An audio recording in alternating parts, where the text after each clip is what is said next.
Okay so yes, किसमें? Lens में? अच्छा, इस स्कूल लेंस में मैंने कहा फिजिक्स का कॉन्सेप्ट लेंस का भी तो मैंने पढ़ा ही नहीं। लेंस में बेटा ये कुछ ना कुछ हो ही रहा होता है, बड़ी मुश्किल से मैंने कल एक मैसेज रुकवाया है इवेंट्स का। मैंने कहा भाई अभी रुक जाओ, लेट देयर बी एग्जाम्स, थोड़ा एक एकेडमिक्स पे फोकस और हो जाए उसके बाद।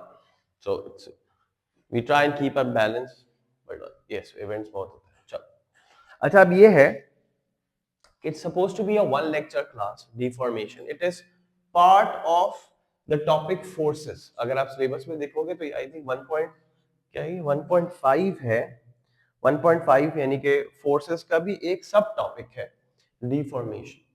ठीक है, इस टॉपिक 1.5 के अंदर दो और चीजें जो अभी मैं नहीं पढ़ा रहा, वो मैं फोर्सेस के अंदर पढ़ाता हूँ। तो वो दो चीजें क्या है, वो है फोर्स का कॉन्सेप्ट, फोर्स शेप चेंज कर सकती है और क्या क्या कर सकती है, और कांस्टेंट स्पीड से रिलेटेड वो नहीं बता रहा, डायनेमिक्स नहीं पढ़ा रहा। इस टॉपिक के अंदर एक और चैप्टर है जिसको मैं सब टॉपिक करके पढ़ाता हूँ, दैट्स कॉल्ड सर्कुलर मोशन। वो भी 1.5 के अंदर ही लाई करते हैं, इफेक्ट्स ऑफ फोर्सेस में। और इसी का एक सब टॉपिक है डिफॉर्मेशन। ठीक है, so what we are going to study now is deformation. It's a small sub topic but it requires a lot of attention. ठीक है, सो आगे इसको डिस्कस कर लेते हैं। So what do we understand when somebody says deform? कोई चीज डिफॉर्म हो गई है, पढ़िए, फॉर्म को छोड़ के क्या सॉलिड से लिक्विड हो गई, दैट्स वेरी गुड।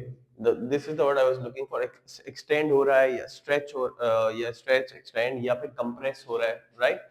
उसका शेप, लेट्स से ये एक स्प्रिंग है, प्लीज गौर से देखना, ये एक स्प्रिंग है, ये इसका एक कोई स्पेसिफिक शेप है और एक साइज है। बट अगर आप इसके ऊपर कोई फोर्स अप्लाई करते हैं, जैसे कि वेट हैंग कर देते हैं, अच्छा वेट को लोड बोल सकते हैं, ठीक है।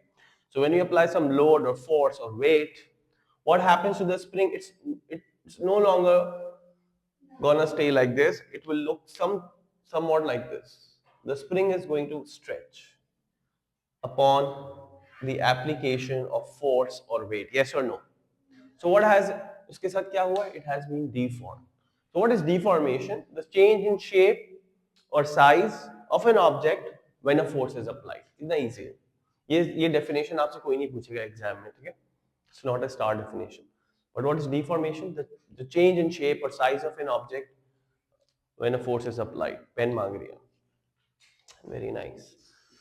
When a force is applied, ठीक है, ओके। अच्छा, ये इसकी पता है क्या कहलाएगी? ये स्प्रिंग की कहलाएगी, प्लीज गौर से सुनना, इसको लेट से मैं LO से डिनोट कर रहा हूं, लेकिन इसको हम कहते हैं unstretched length. What should we call this? ये टर्म बहुत एग्जामिनर यूज करते हैं, अनस्ट्रेच्ड लेंथ या अनएक्सटेंडेड लेंथ या ओरिजिनल लेंथ। सही है, so let's call this LO. What should this length be called? Let's call this L dash या L prime, whatever. इसको कोई भी नाम से डिनोट किया जा सकता है, जरूरी नहीं आप L नॉट, इसको नॉट बोलते हैं वैसे, LO या ये बोले, कुछ भी बोल सकते हैं। So L dash बोल दिया। What should this be called? This is called stretched, spelling ignore करना, सही, stretched length, extended length, ठीक है। So let's say this was 5 centimeters. How much? And this is let's say 8 centimeters. So छोड़ दो phone. So what is the extension in the spring? कितना बच्चों वाला question है। What is the extension in the spring? जी हम 3 centimetre. आपको पता है आपके दिमाग में नेचर ने एक फॉर्मूला फिट किया हुआ था जो अभी यूज हुआ है, और वो फॉर्मूला क्या था? जो आपने 3 आंसर किया है ना सबने, वो आपके दिमाग में एक formula already built in fit हुआ हुआ था, और वो फॉर्मूला था stretched length minus unstretched length is extension. क्या आप लोगों ने यही किया था कि नहीं? दिमाग में यही किया ना, 8 minus 5, this is what you did, और आपको पता भी नहीं, शायद नहीं चला, बट आपके दिमाग ने ये ऑटोमेटिकली कर लिया 3 सेंटीमीटर्स। तो अगर मैं कहूं this is the formula for extension, तो ये कोई कोई रॉकेट साइंस नहीं है, ये सबको पता है, सही। सो दिस इज, कभी कभार एग्जामिनर पूछ लेता है what is the relationship between extension, stretch length and unstretched length, and relationship in physics or math means formula, सही. In physics or math, relationship means formula. What is a formula connecting extension, stretch length and unstretched length? You can either write it like this, और या पूरी अंग्रेजी में लिख लो, या examiner ने जो सिंबल्स यूज किए वही सिंबल यूज करो. स्कूल टीचर या ट्यूशन टीचर के सिंबल यूज करने की जरूरत नहीं है. फॉर एग्जामिनर क्वेश्चन में अगर एक्सटेंशन को x बोले, सुनना गौर से, बहुत इंपॉर्टेंट बात बता रहा हूं. एग्जामिनर अगर एक्सटेंशन को क्या डिनोट करे, x, so you will write this not e, because if you write e, examiner कहेगा मैंने तो e यूज ही नहीं किया. What is e? E is not supposed to be the standard symbol for extension. Do you guys understand this? So whenever examiner uses any symbol, वो वही symbol use करे. तो अगर उसने x बोला है तो x लिखोगे, e बोला है तो e लिखो. यहाँ तक बात क्लियर? अगर कोई बच्चा ऐसे लिख ले, इस माइनस एलओ को यहाँ ले जाए, तो ये क्या फॉर्मूला बन जाएगा, E प्लस LO. ये भी फॉर्मूला ठीक है कि नहीं? ठीक है, ये भी सही है. ये अगर new stretch length is unstretched length plus extension, you will get the stretched length. Make sense? Unstretched length में एक्सटेंशन ऐड कर दो तो अब स्ट्रेच लेंथ आ जाएगी. तो किसी भी तरीके से लिख सकते हैं, ऐसा कोई जरूरी नहीं है आपको एक्सटेंशन को सब्जेक्ट बनाना. तो ये तो बहुत ही बच्चों वाली बात बता. This is called deformation. This is called, तो एक बंदा था उसका नाम था हुक. हुक्स लॉ जिसने दिया. और by the way Hooke's law की स्टेटमेंट हमारे सिलेबस में वैसे नहीं है, ओ लेवल्स में नहीं है, एएस में है. ठीक है, तो वो स्टेटमेंट भी बता दूंगा. लेकिन उसने एक दिन फारिग बैठा हुआ तो इस बारे में सोचना शुरू किया. ठीक है, क्या मैं स्प्रिंग पे फोर्स लगाऊंगा तो वो एक्सटेंड होता है. अच्छा, अगर मैं डबल फोर्स लगाऊं तो क्या होगा, कब तक क्या होगा, ये चीजें वो डिस्कस कर रहा था. Because he had nothing else to do, let's say, है ना. उस जमाने में फोन्स नहीं थे, फ्री फायर इस तरह की चीजें नहीं थी, इंस्टाग्राम नहीं था. अगर इंस्टाग्राम होता उस जमाने में, आई एम श्योर ये सारी बातें डिस्कवर होती तो बहुत लेट होती. Distraction, too much distraction. Yes और नो? चलो, तो अब मुझे कौन बता रहा है, सेम स्प्रिंग, अगर मैं इसके ऊपर लेट्स से ये मैंने फोर्स लगाई थी 10 न्यूटन्स की. कितनी फोर्स लगाई थी? 10 न्यूटन्स की. उस पर एक्सटेंशन कितनी कॉज हुई तरफ? 3. अगर मैं स्प्रिंग के ऊपर 20 न्यूटन्स का लोड लगाऊं, what do you guys expect? 20 Newton's का लोड लगा रहा. या मैं एक काम करता हूँ, डायग्राम थोड़ी यहीं से शुरू करता हूँ बनाना, ताकि थोड़ा पैटर्न नजर आए आप लोगों को. ठीक है, सो आई रीड्रॉ दोस टू आल्सो. तो ये चेक करो, what length is this? Unstretched length. Because how much load is applied right now? 0 Newton's. Is it clear? Okay, the same spring should look stretched. How much load is this? 10 newtons. Same spring, how much load is this? 20 newtons. So let's ask you guys the values. So what was this value? 5 centimeters. इसको हमने क्या नाम दिया था? Unstretched length. क्या नाम दिया था? Okay. ये कितनी है? 8 centimeters. Stretched length. Who's going to predict? तो ये हुक्स ने भी यही किया जो आप लोगों को मुझे बताओगे, एंड आई एम श्योर आप लोग सही बताओगे. 0 न्यूटन्स पे मैं, चलो यहाँ बना देता हूँ अगर आप लोग बोलते हो. If nothing is hung on it, इसका मतलब है 0 Newton. If nothing is hung on it, इसका मतलब है 0 न्यूटन. तो 0 पे 5 थी, 10 पे 8 हुई, 20 पे क्या होगी? What do you guys think? इस पे लगाई ऑब्वियसली. It's total 20 Newton. या इसके ऊपर 10 और ऐड कर दो, यूं समझ, इसके ऊपर 10 और ऐड कर दो, यू कैन कंसीडर दिस, तो 20 हो गया. तो हर 10 न्यूटन्स की वजह से कितना तो यार आप नोटिस करो 10 न्यूटन्स पे कितना एक्सटेंड हुआ था. मैं यहाँ पे यूं लिख लेता हूं, काम करता हूं, मैं कॉलम बना लेता हूं. Let's make this force on the same spring, force, length, just a second, and extension. These three things I want you guys to record. So when the force was, let's see this. So when the force was how much? 0 newtons. The length was 5 centimeters. Yes or no? What was the extension? 0. Do you guys agree the extension was? Because अभी तक कोई force नहीं लगाई, it has not been extended. जब मैंने 10 newtons का load लगाया, this is in newtons, right? इसका मतलब है force expressed in, all these values are in newtons, all these lengths are in centimeters, all these extensions are in centimeters. So जब मैंने 10 Newton का लोड लगाया तो लेंथ कितनी हो गई थी इसकी? Now the length of the spring is now 8. What is the extension? हमेशा ओरिजिनल से माइनस किया करो एक्सटेंशन निकालने के लिए. If you want the total extension, 8 minus 5, 3. How much is the extension from here to here? 3 centimeters, which is this. ये check करो, मैं डॉटेड लाइन बना रहा हूं जी भाई. ये कितनी है? 3 centimeters. Do you guys agree this is the extension? किसी को कोई मसला? This has been extended. Alright, चलो. अब मुझे बताओ, this is what I'm asking you guys. If the total load is 20, Amal, from here it's 20, यानी कि after this 10 more newtons. What will be the extension? The extension, what will be the new length? The new length will be how much? 11. Very good. Rightly predicted. 11. Because we can see a pattern. What is a pattern? Sir, her 10 Newton load add करने पे 3-3 centimetre क्या होता जाएगा? Extend होता जाएगा. This 10 Newton cause 3 centimeter extension. A further 10 Newton load, यानी कि total 20 Newton load will cause another 3 centimeter of extension, यानी कि total 6 centimeters of extension.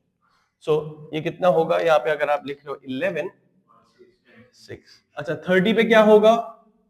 इसी तरह 30 न्यूटन लगाऊंगा तो क्या हो जाएगा? 11 में 3 और ऐड कर दो, 14. एक्सटेंशन कितनी हो गई? 9. एक्सटेंशन कहां से, किसके रिस्पेक्ट से मेजर होती है? ओरिजिनल के रिस्पेक्ट से. तो ये देखो यहाँ पे कितनी एक्सटेंशन है. अगर मैं यहाँ तक करूं, how much is this? This is 6 centimetres. Do you guys agree? Because इस वक्त की अगर आपको एक्सटेंशन चेक करनी है, you need to measure it with respect to the unstretched line. So क्या ये टेबल समझ में आ रहा है? ये सबसे पहले किसने ऑब्जर्व किया था? मिस्टर हुक्स ने, या हुक जो भी नाम था उसका.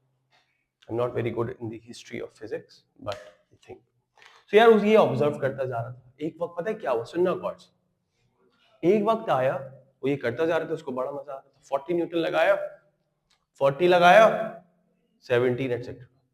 एक वक्त आया, लेकिन लेट्स सपोज अभी हम वो इतना लंबी नहीं करते, वो वक्त आ चुका है. लेट्स सपोज जब उसको अजीब सी एक चीज ऑब्जर्व हुई, और वो पता है क्या हुई?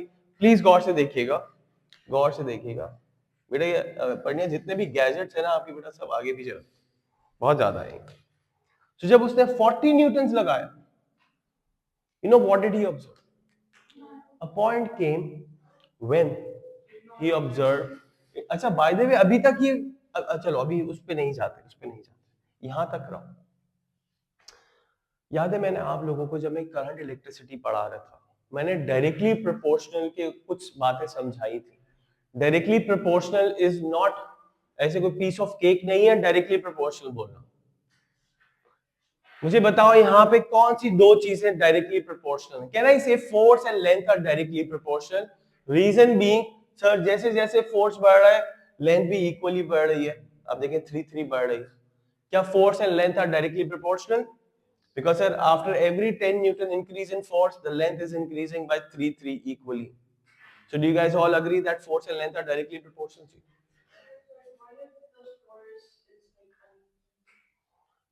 But अभी तो equally बढ़ रही है force, जिसके वजह से length भी equally बढ़ रही है. क्या ये evidence काफी है दो चीजों का directly proportional होना? नहीं.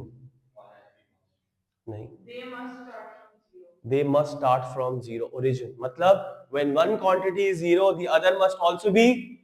बेटा ये don't forget this. This is probably the last time I'm telling you this. और वो ये दो चीजों को डायरेक्टली प्रोपोर्शनल होने के लिए दो कंडीशंस है. कितनी कंडीशंस है? ये मैंने करंट इलेक्ट्रिसिटी में बताया था. पहली कंडीशन, एक चीज बढ़े तो दूसरी भी इक्वली बढ़े, जो यहाँ हो रहा है. या एक चीज कम हो तो दूसरी भी इक्वली कम हो. इक्वली कम होने का मतलब है at the same rate. If force is increasing by 10 newtons, length is increasing by 3, that's fine. एक कंडीशन तो मीट हो रही है. One quantity increases, the other increases equally. But the other condition is not being met. What is that other condition that she just mentioned? When one quantity is zero, the other must also be. यानी कि on the graph, the line must start from origin. The line must start from origin means 0, 0, 0, और equally बढ़ने का मतलब है there should be a straight line. There should be a straight line graph. First condition मतलब equally increase होना. Origin से start होने का मतलब है when one is zero the other is also zero. So do you think force and length are meeting the criteria of directly proportional? Because when force is zero, length is not zero. तो फिर मुझे बताओ क्या force और extension directly proportional है? ऐसे is force and extension directly proportional? Yes, force and extension are directly proportional. Why? Because sir दोनों conditions meet हो रही है, फोर्स 10-10 बढ़ रहा है, एक्सटेंशन 3-3 बढ़ रही, इक्वली बढ़ रही। Second, what is second thing? When force is zero, the extension is also. Beta, this is the common mistake that students make. This is a very common mistake that students make. और वो क्या है? वो समझते हैं force and length are directly proportional. So can you guys remember this point? Can you guys write it down also? इसको कहीं लिख लो, deformation में वो key points लिखवा रहा हूँ, you might not find in notes. उससे वो चीजें लिख लो. So एक point लिख लो, force and length are not directly proportional.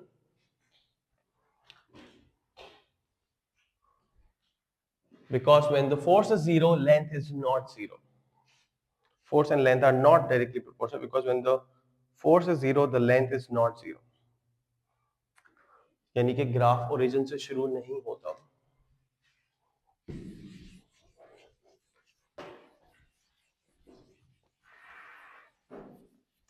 और दूसरा पॉइंट क्या लिखोगे? Force and extension of a spring, force and extension are directly proportional.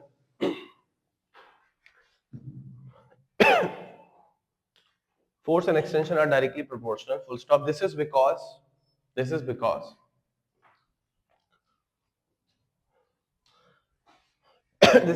when the force increases, extension increases equally. When the force increases, comma, extension increases equally, and पहला condition ये होती है, सही, वो मीट हो रही है, and when force is zero, the extension is also zero, and when the force is zero, extension is also zero. Ji.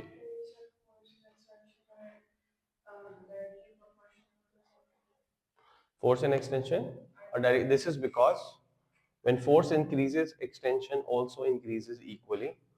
This is because when force increases, extension also increases equally, and when the force is zero, extension is also zero. अच्छा, ये ATP के respect से भी बहुत important बात है, you should know directly proportional की conditions. ATP alternative practical के रिस्पेक्ट से भी इंपॉर्टेंट बात है। इस पे 5 मिनट में जल्दी से और लगा लेता हूँ।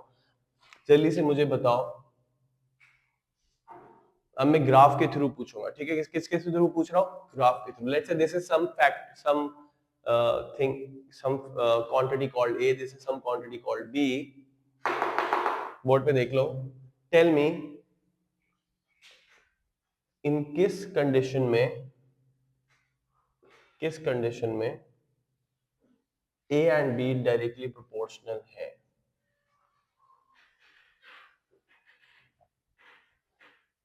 जी भाई, चलो। Which option? Option A, option B, option C and Y. Graph के थ्रू एक्सप्लेन करना अलग होता है, टेबल के थ्रू एक्सप्लेन करना अलग होता है। टेबल के थ्रू एक्सप्लेन करना समझा दिया, एग्जामिनर पूछेगा explain why force and extension are directly proportional, you will say it is meeting both the criteria. What are the two criteria of directly proportional? When one quantity increases, the other increases equally, and when one is zero, the other is also. Similarly, Amal, if examiner asks why force and length are not directly proportional, you would say, sir, it's not, which criteria is not being met? When force is zero, length is not zero. Although when force increases, length increases equally, that condition is being met. So I hope यहाँ table के through समझा, explain करना आ गया। अब graph के through कैसे explain करेंगे? When one quantity increases, the other increases equally. If this happens, we will get a straight line. We will get a straight line on the graph. And when one is zero, the other is zero. The graph will start from origin. अच्छा, दो तरह के origin होते हैं, एक होता है false origin. False origin भी आपने देखा होगा कभी, याद है? वो इस तरह का बना होता है, देखा आपने कभी? नहीं देखा? चलो, इसको ये जरूरी नहीं है, लेकिन लेट्स से मैं यहाँ पे 20 लिख लूं, यहाँ 0 लिख लूं, इसका मतलब this value on the x axis is 20, तो ये ओरिजिन नहीं कहलाएगा। ये कौन सा ओरिजिन कहलाएगा? False origin. तो ये 0 0 होना चाहिए, रियल ओरिजिन होना चाहिए, ठीक है? चलो, तो अब मुझे आप बताओगी विच ऑप्शन के अंदर ए और बी डायरेक्टली प्रोपोर्शनल है? बी। क्या ये सही बोल रही हैं? सही बोल रही हैं। रीजन बता दो। It starts from origin and it is a straight line graph. Starts from origin and it is a straight line graph. Quickly answer, Amna. Why is this not directly proportional? Why are A and B not directly proportional in option C? Because no, you can't say. That's what we say in table. Okay, when one increases, the other does not increase equally. In the graph, how does the graph shows A and B are not directly proportional? But I can't. I have no values shown. It's just a sketch. Very good, it's not a straight line graph. सही। सो graph के through never say sir the values वाली बातें नहीं करनी है। Values वाली बातें कहां से करनी है? एक टेबल का क्वेश्चन। सर इसके दो तीन आंसर सुनो। It's not a straight line, जैसे आपने बाद में बोला, या फिर the graph bends, the graph bends, it curves, these are all accepted बात्स। क्या ये बातें याद रहेंगी? This is not just for this chapter भाई। करंट इलेक्ट्रिसिटी पढ़नी है, remember current electricity. Just give me a minute. Hello, हाँ आप दे दो 500। हाँ दे दो, ठीक है। जी सुने, कहाँ पे थे? मैं ये बोल रहा था, मैं बोल रहा था, क्या बोल रहा था कि ये वाली बात याद रखना है, ठीक है। Why is this not directly proportional? Although it's a straight line does not pass through origin. खत्म। इतनी सी बातें बतानी होती। ओके सो कहाँ पे थे? तो आई होप ये वाली बात समझ में आ चुकी है, ठीक है। अब ये चीज यहाँ पे बहुत रेलेवेंस रखती है। और मैं ये कह रहा था, मैं क्या कह रहा था कि करंट इलेक्ट्रिसिटी के चैप्टर में, करंट इलेक्ट्रिसिटी के चैप्टर में रिमेंबर रेजिस्टर का graph, fixed resistor, fixed resistor में current and voltage are directly proportional, और बल्ब में current and voltage are not directly proportional. तो अगर आपको वहां प्रूव करना हो कि यार ये फिक्स्ड रेजिस्टर का ग्राफ है, तो करंट वर्सेस वोल्टेज ग्राफ कैसा होना चाहिए? Straight line passing through origin. इसका मतलब है sir they are directly proportional. इसका मतलब remember V is equals to IR। if they are directly proportional मतलब सर resistance is constant, यानी कि it's a fixed resistor का ग्राफ। किसका graph? fixed resistor, because if resistance is constant V and I are directly proportional। ठीक। Yes yes yes they can. अभी मैं वही करवा रहा हूँ, अभी मैं आपको चारों ग्राफ्स करवा रहा हूँ, इसलिए प्लीज गौर से सुनना। ओके सो यार अभी तो पहले मैं आपको एक और चीज बता रहा हूँ। ग्राफ से पहले, ग्राफ से पहले की कोई बातें करनी है, और वो बात ये है कि there is something that's called limit of proportionality। what is that point called? अभी कितना आसान टर्म है समझना, लिमिट ऑफ प्रोपोर्शनैलिटी। इसका क्या मतलब है? एक लिमिट है जहां तक फोर्स और एक्सटेंशन प्रोपोर्शनल रह सकते हैं। एक पॉइंट आएगा they will no longer be directly proportional, और वो पॉइंट ये है, let's suppose 40 newtons. For this spring the limit of proportionality has been cross. You know what will happen? वो जो स्प्रिंग्स होते हैं ना, वो थोड़े से लूजन अप हो जाएंगे, and what will happen at 40 Newton's, what you know what you will notice? अभी तक कितने सेंटीमीटर्स का एक्सटेंशन आ रहा था? 3 3 3। अचानक it will extend more than 3। Please इस बात पे बहुत फोकस करना है। अ सर्टेन पॉइंट कम्स, आप लोड बढ़ाते जा रहे हो, फोर्स बढ़ाते जा रहे हो, it suddenly extends more than usual, more than what at the rate it was being extended। तो give me any value।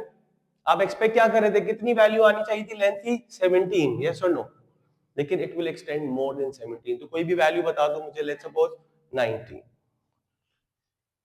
जैसे ही ये हो जाए, तो जब हुक्स उस दिन एक्सपेरिमेंट कर रहा था, तो अचानक उसको क्या नजर आया? Sudden more extension.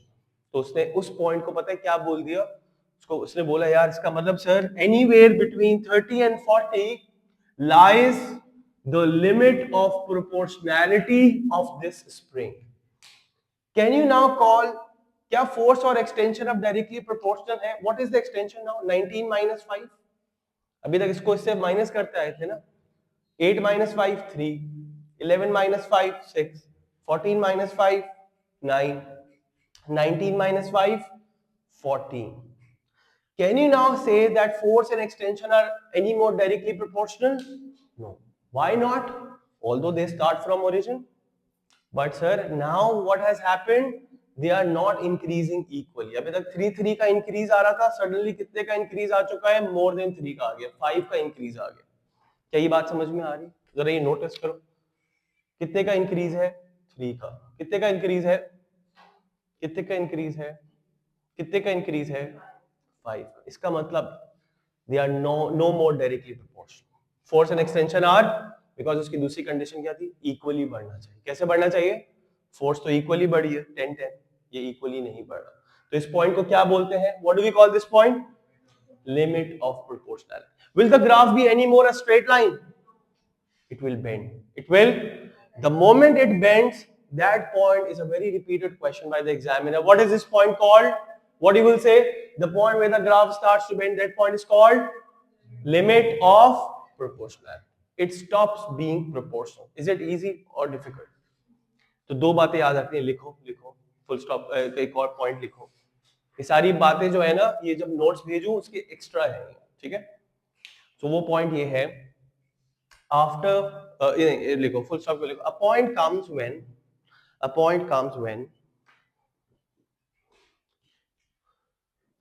by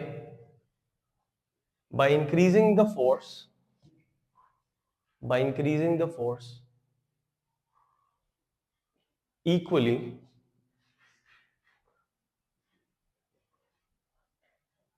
the spring extends more than usual. The spring extends more than usual. A point comes when, by increasing the force equally, the spring extends more than usual. Full stop. This point is called the limit of proportionality of the spring. This point is called the limit of proportionality of the spring. एक और term है elastic limit. Please ignore this term. It will come in your life when you go to A levels, ठीक है? Elastic limit, do not confuse the two terms. Elastic limit is something very different, limit of proportionality something very different. मैं आपको बता दूंगा elastic limit क्या होता है, लेकिन please do not mix these two. Do not use the word elastic limit. जी वो है, बट यू नो ये टर्म यूज ही नहीं होते. Elasticity, plasticity, they are not use in IGCSE. When you go to AS level, then they will come. This point is called limit of proportionality, ठीक है? अब इसकी स्टार डेफिनेशन है exam में. क्या डेफिनेशन है? इन नोट्स में मिल जाएगी, मैं सिर्फ आपको बता देता हूं. एग्जामिनर बोलता है define limit of proportionality. Star definition you will find it in notes. You can answer it in 2 ways. You can answer it in one through the table, one through the graph. Both answers are acceptable. मैं बता रहा हूं. ये है force, ये है extension. Force in newtons, extension in metres या centimetres, whatever you wish. शुरू में it's going to be a straight line, but a point will come when the graph will no longer be a straight line. It will curve. Yes or no? और अभी फिलहाल के लिए ये memorise कर लो. The graph bends towards the extension axis. Where does the graph bend? Towards the, so it will bend like this because it's not going to be a straight line. Can you see the bending? What is this point called? Limit of proportionality.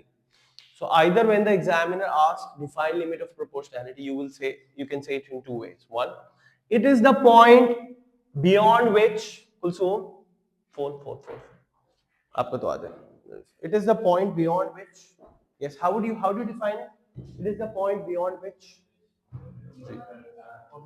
the force extension graph bends. Do not just say the graph bends. Examiner बोलेगा भाई which graph? It is the point beyond which the force extension graph bends, curves. वो बोलने की जरूरत नहीं है जी.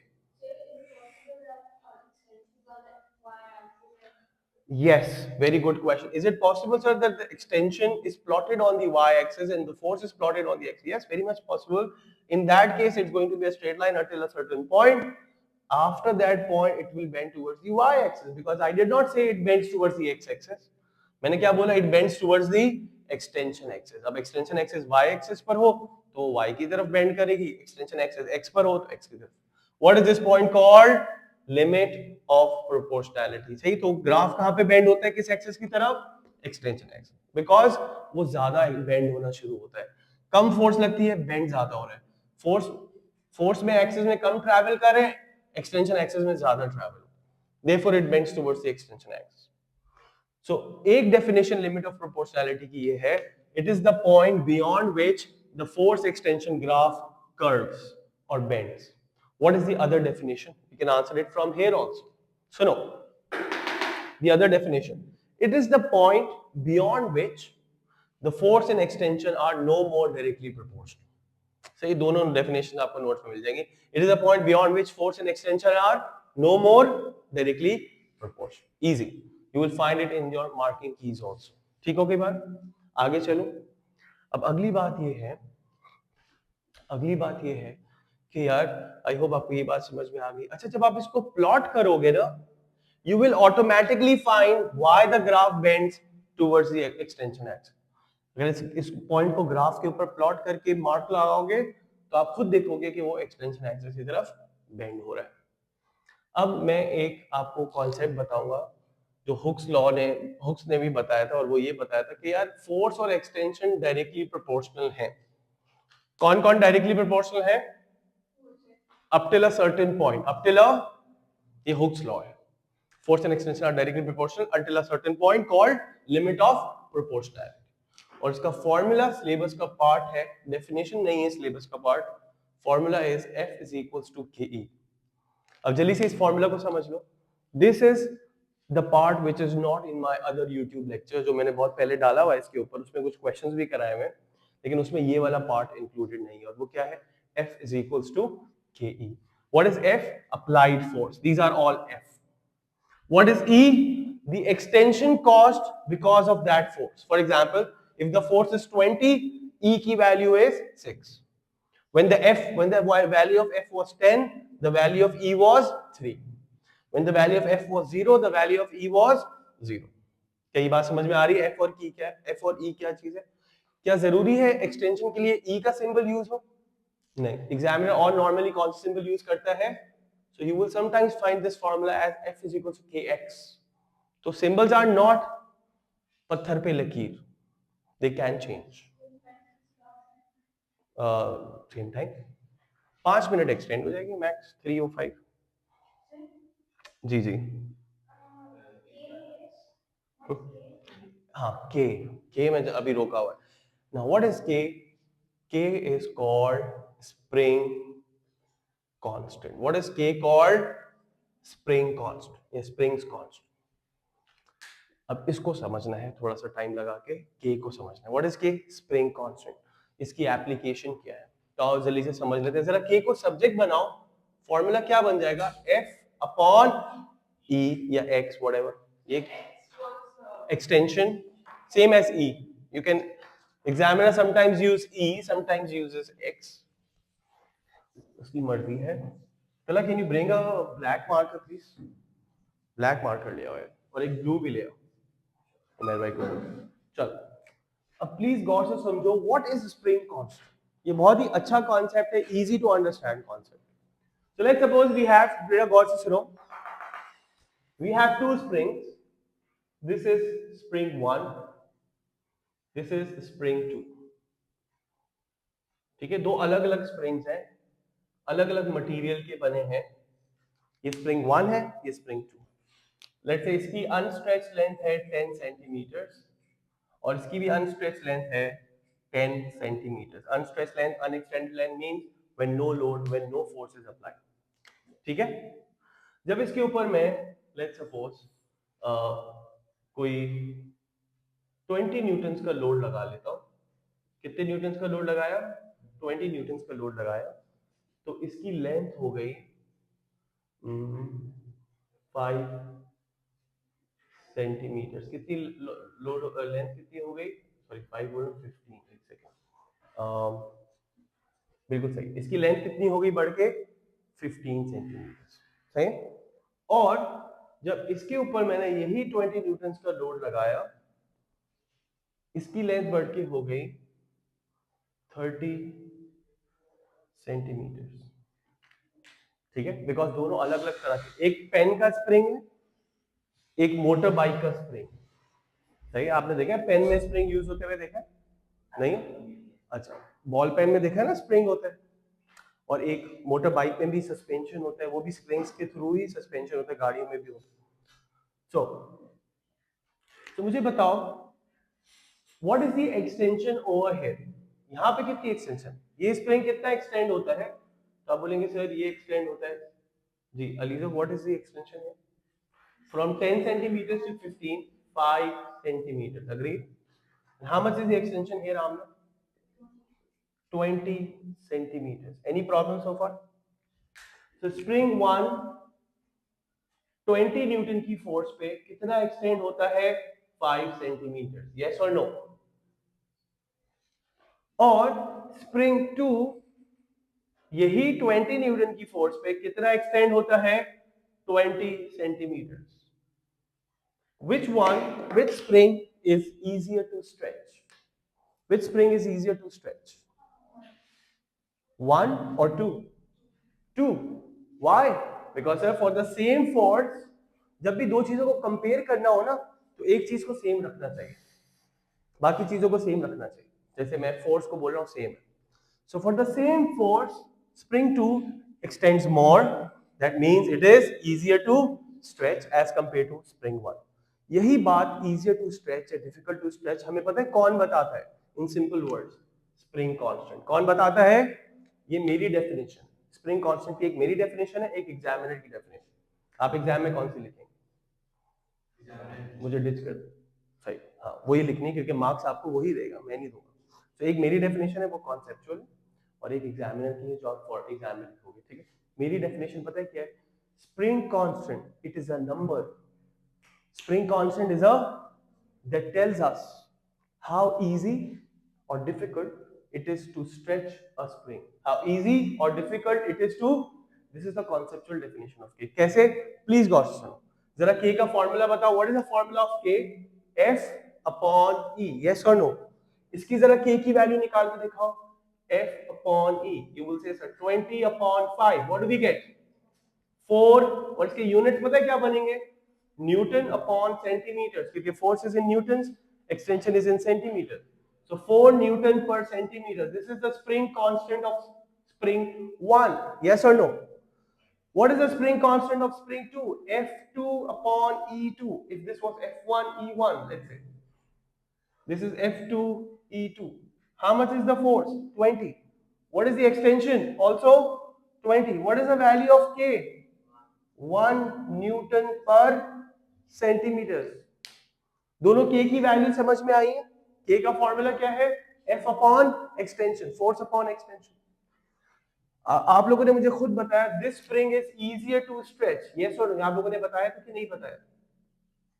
This spring is easier to stretch, this spring is difficult difficult to stretch. सही कह रहा हूं कि नहीं कह रहा हूं? दो। अब मुझे बताओ ये के की वैल्यू कैसे बता रही है इजी और के की वैल्यू यहाँ पे ज्यादा है, कैन यू सी? के की वैल्यू ज्यादा है और यहाँ पे के की वैल्यू कम है। ये बता रहे हैं कि यार अगर इसको 20 सेंटीमीटर एक्सटेंड करना है तो आपको 20 न्यूटन की फोर्स लगानी पड़ेगी, यानी कि हर 1 सेंटीमीटर एक्सटेंड करने के लिए 1 newton. If you want to extend it by 1 centimetre, please जरा के को समझ लो, के की वैल्यू समझ लो, it's very important. 1 Newton per centimeter means to cause an extension of 1 centimeter, you need to apply a force of 1 Newton. That's why for 20 centimeters, we needed to apply 20 Newtons. इसको कौन interpret कर सकता है? ऐसा। What is meant by a value of spring constant as 4 Newton per centimeter? ये जो conceptual students होंगे ना वो इसको इंटरप्रेट करें। कौन कर सकता है? 4 Newton per centimeter. What does that mean? To cause an extension of, जब डिनोमिनेटर में कुछ होता है वो 1 होता है, ठीक है? To cause an extension of 1 centimetre we need to apply 4 Newton force, and to cause an extension of 1 centimeter here we need to apply 1 Newton force, so it is easier to stretch, difficult to stretch. So अब आप एक की point लिख लो या conceptual definition of spring constant लिख लो। Conceptual definition of spring constant.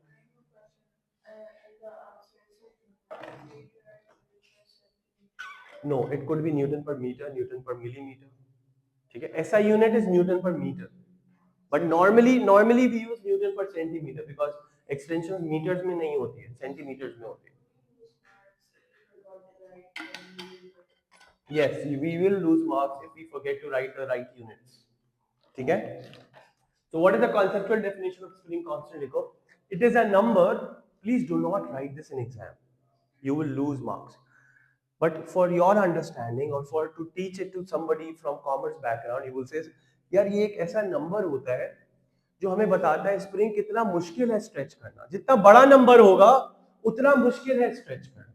जितना छोटा number होगा उतना इजी है स्ट्रेच करना. सही है. और ऐसा क्यों? क्योंकि यार 1 सेंटीमीटर एक्सटेंड करने के लिए 1 न्यूटन चाहिए और यहाँ पे 1 सेंटीमीटर एक्सटेंड करने के लिए 4 न्यूटन चाहिए.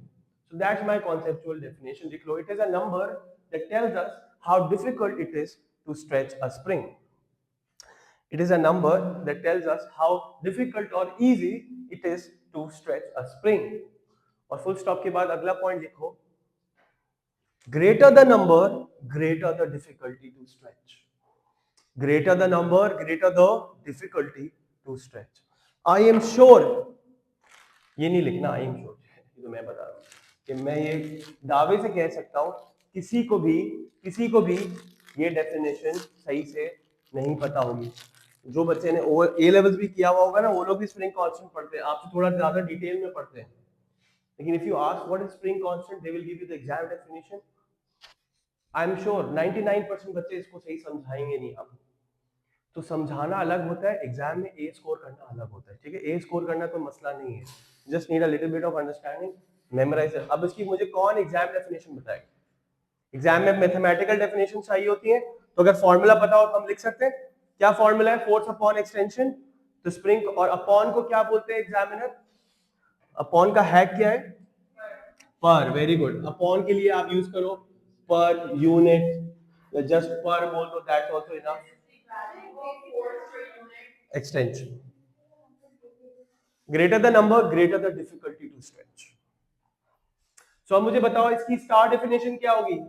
Spring constant is defined as force per unit extension.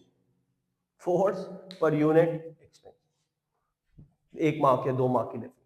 Force per unit जो फॉर्मूला है वो इसकी डेफिनेशन. क्या इससे ये समझ में आएगा कि इसका मतलब क्या है? नहीं. लेकिन examiner loves this definition. Mathematical definition. Force per unit extension. Understood? यहां तक बात समझ में आई है? मैं 5 मिनट और लूंगा बेटा, इतना घड़ी को नहीं देखो बार बार. 5 मिनट लूंगा मैंने बोला है 3:05 because we started 10 minutes late. So force per unit extension. I hope यहां तक बात क्लियर है. सो अगर k की वैल्यू ज्यादा है इसका मतलब इजी टू स्ट्रेच और difficult to stretch? Difficult to stretch. k की वैल्यू कम है इसका मतलब. अब मुझे बताओ क्या आप लोग ग्राफ से k की वैल्यू निकाल के दिखा सकते हो मुझे? ये देखिए,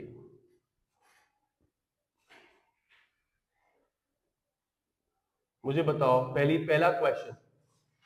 my first question, is the limit of proportionality crossed? Yes or no? Not yet. Why? Because it has not bended so far. The graph has not curved so far. Limit of proportionality has not been reached. Yes or no? अभी तक वो अपनी limit के अंदर है. Good. अब ये जरा चेक करना प्लीज, गौर से चेक करना. मैं यहाँ पे कुछ वैल्यूज लिख रहा हूँ. ये 0 0. लेट्स से ये 2 है. कलर चेंज कर लेते हैं. ये 2 है तो आप ये चेक करोगे, ये पता है कितना है? एग्जाम्पल दे रहा हूँ 10. तो आपको पता है जब ये 4 होगा ये लोड कितना होगा पता है? 20. Double the force, double the extension. 6 पे क्या होगा? Very good, 30. ठीक है. अगर आपको एग्जामिनर बोले find the spring constant of this graph of this spring and he just gives you this graph. He just gives you this graph and asks you to find the spring constant. Do you know the formula of spring constant? K equals to F upon E. Pick any value you like. तो let's say मैं 20 pick कर लेता हूँ. क्या pick कर लेता हूँ? 20. So you will say, sir, at 20 Newton force, what is the extension? 4. What is 20 upon 4?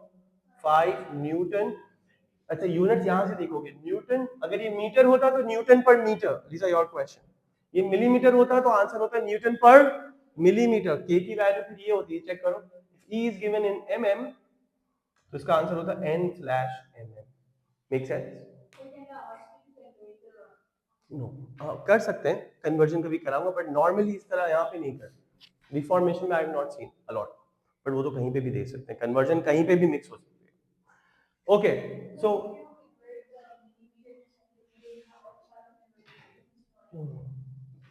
Depends उसने क्या कन्वर्जन मांगी है. ऐसा यूनिट में नॉर्मली मांगेंगे तो न्यूटन पर मीटर में मांगेंगे, ठीक है. That is very easy conversion, I tell you, मैंने वैसे करवाई थी. चलो अब मुझे बताओ, ये स्प्रिंग 1 है और ये स्प्रिंग 2 है. स्प्रिंग 2 भी लिमिट ऑफ प्रोपोर्शनैलिटी क्रॉस नहीं किया. My question is find out और tell me which graph has a higher spring constant. या तो ये बोलूंगा, या इसका दूसरा तरीका क्वेश्चन पूछने का क्या है, which spring is more difficult to stretch. क्या मेरा क्वेश्चन सुन रहे हो? किसकी k की वैल्यू ज्यादा है, या फिर which spring is difficult to stretch. We have two graphs of spring 1, spring 2. या तो मैं आपसे ये पूछूंगा यार किसकी k की वैल्यू ज्यादा है, या ये पूछूंगा कौन ज्यादा डिफिकल्ट टू स्ट्रेच है, एक्सप्लेन करो. I am giving you 2 minutes because मेरी चाय ठंडी हो रही है. जल्दी से सोच के बताओ और मुझे अच्छा सा आंसर दो. Give me a good genuine answer of which spring is difficult to stretch.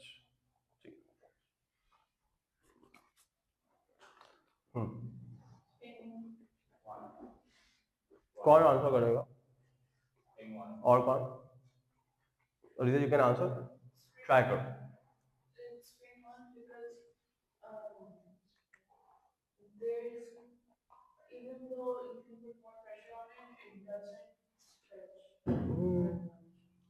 Okay, Amna, what's your version of which spring do you think is difficult to stretch and which one is easy to stretch? Spring 1 is difficult to stretch, and what is the reason? Answer is correct. What is your reason behind? Force is less on spring 2. इसको मैं अगर extend कर दूं तो ऊपर तक चला जाएगा, तो ज्यादा फोर्स तक भी जाएगा. ऐसा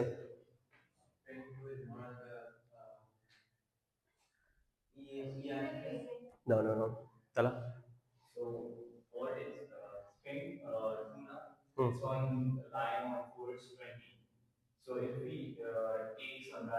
वेरी गुड.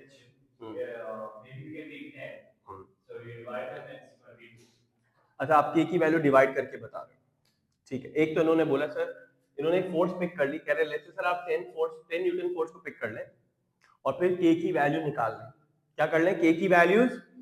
तो उन्होंने बोला सर 10 पे इसकी एक्सटेंशन कितनी है 2, तो 10 अपॉन 2 कितना होता है 5 न्यूटन पर मिलीमीटर. यस और नो? तो सर इसका जो के की वैल्यू है 5 न्यूटन पर मिलीमीटर है. इसी तरह इसकी भी निकाल लें, इसकी भी के की वैल्यू निकाल लें. तो 10 पे जाए और आई थिंक ये कुछ आ रहा है 6 कंसिडर कर लें. तो सर ये आ रहा है 10 अपॉन 6. ये कितना होता है भाई 1.8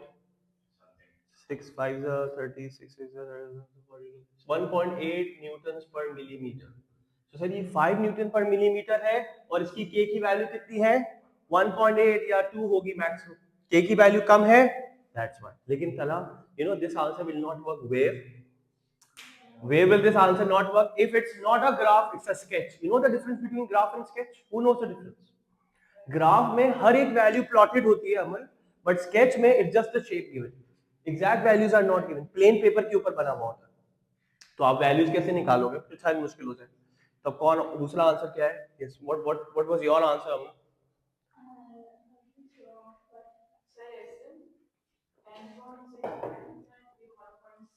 हाँ 1 पॉइंट जो भी, जो भी होता है, चलो 1.6 मुझे नहीं पता, अभी 1.8 होता है, कितना होता है, बट 5 से तो कम होता है।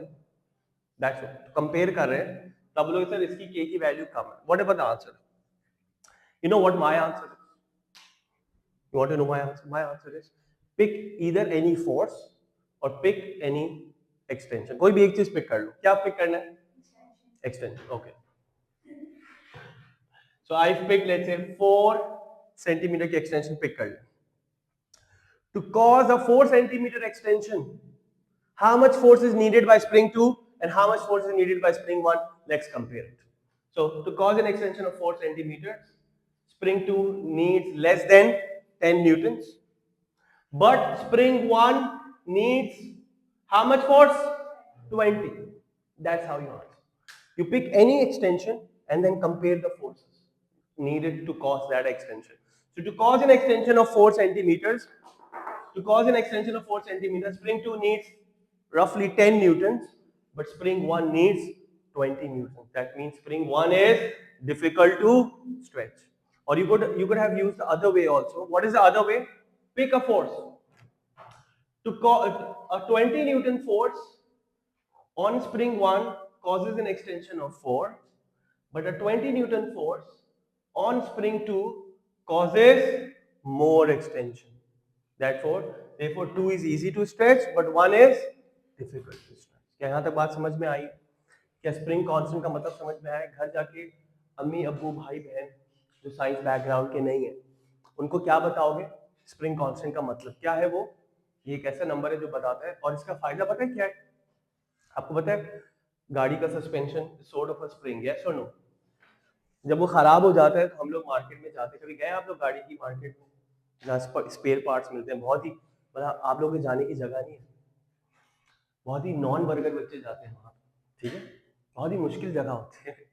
तो वहां पे ना वो अगर लेट्स से मेरी गाड़ी का सस्पेंशन खराब हो गया, तो आई वेंट वंस, तो मैंने कहा गाड़ी का सस्पेंशन खराब हो गया, तो उनको पूछते हैं कौन सी गाड़ी है, कौन सा मॉडल है, और फिर वो आवाज देते हैं कि वो अच्छा गाड़ियों के नाम भी अजीब रखे होते हैं। वो मीरा चूहा शेप, सिटी का एक कोई शेप था चूहा शेप, वो चूहे शेप का सस्पेंशन ले आओ। These are all market terminologies, but you being engineers, सुनो इंशाल्लाह कल आप इंजीनियर बनोगे, तो क्या आप ऐसे बात करोगे? वो पावर प्लांट में स्प्रिंग टूट गया, वो चूहे शेप वाला स्प्रिंग ले आओ, या वो जो मशीन राइट में रखी हुई है बड़ी वाली मशीन, उसका स्प्रिंग ले आओ। आपको तो मैं बता रहा हूँ, आपको एप्लीकेशन बता रहा हूँ। Being engineer you will need to email to the suppliers कि व्हाट डू आई नीड, तो उसकी स्पेसिफिकेशन स्पेक्स देने होते हैं, और उस स्पेक्स में एक बहुत इंपॉर्टेंट स्पेक है, स्प्रिंग मंगवाना है तो उसका क्या बताओगे? Spring constant.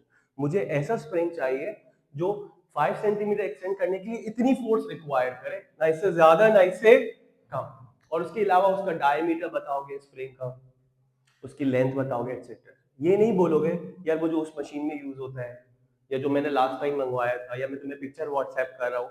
This is not how engineers talk. Is it clear? So for that we need to understand all terminology. I'll see you. अभी इसका थोड़ा सा पार्ट रह गया, वो हम कर लेंगे प्रॉब्ली नेक्स्ट वीक में या ऑनलाइन क्लास में, बल्कि मैं इसकी एक ऑनलाइन क्लास रख के इसको खत्म करा दूँ, ठीक है? So let's keep an online class and get this done with. Bye bye. Allah Hafiz. If you have any questions, you can stay back and ask.